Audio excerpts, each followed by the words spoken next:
Bulldozer की सरकार नहीं, यह आतंकवादियों की सरकार है। अपनी आवाम को गुलाम बनाकर रखा है। ऐसी सरकार का समय आ गया है अब खत्म होने का। और यहाँ पर बहुजन समाज पार्टी की सरकार बनाकर, बहन जी को प्रधानमंत्री बनाकर यहाँ पे उत्तर प्रदेश में बहुजन समाज पार्टी का राज कायम करने का।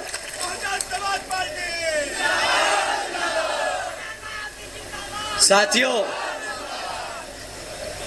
अगर हमारी बात थोड़ी ज्यादा छुप गई हो और इलेक्शन कमीशन को लगे कि हमें तालिबान नहीं बोलना चाहिए था या भाजपा को आतंकवादी नहीं बोलना चाहिए था, तो हम उनसे दरख्वास्त करेंगे कि यहां उतर के आके देखें और गांव-गांव में घूमें और पता करें कि यहाँ के जो बहन बेटियां हैं, जो हमारे युवा हैं, वो किस हालत में जी रहे हैं। वो खुद समझ जाएंगे कि जो हमने कहा वो गलत नहीं, वो सत्य है, वो सच है, वो हमारी आवाम आज जी रही है।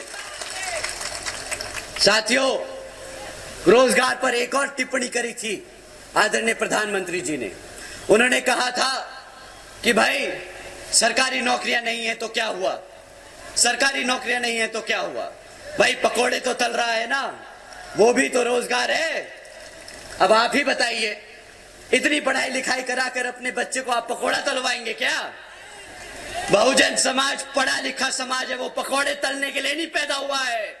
वो यहाँ अपने भारत की संविधान के आधार पर चलकर अपने भारत को आगे बढ़ाने का काम करेगा।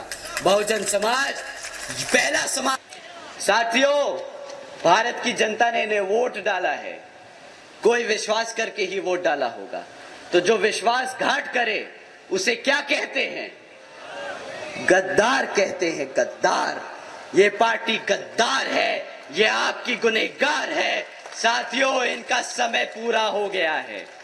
तो साथियों, ऐसी सरकार जो रोजगार नहीं देती, जो पढ़ने नहीं देती, ऐसी सरकार को कोई हक नहीं सत्ता में आने का।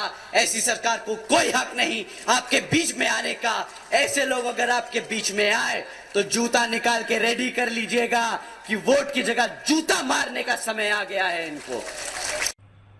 थाना कोतवाली नगर जनपद सीतापुर के अंतर्गत आज एक राजनीतिक दल के द्वारा एक चुनावी रैली की अनुमति ली गई थी। इस रैली में इस राजनीतिक दल के वक्ता श्री आकाश आनंद, उम्मीदवार महेंद्र सिंह यादव, श्याम अवस्थी, अंशय कालरा तथा रैली के आयोजक श्री विकास राजवंशी इत्यादि रैली में उपस्थित थे। रैली में वक्ता के द्वारा आम जनमानस में हिंसा भड़काने की कोशिश करते हुए असंसदीय भाषा का प्रयोग करते हुए वक्तव्य किया गया, जिसके आधार पर आचार संहिता के उल्लंघन का एक मामला पंजीकृत किया गया है।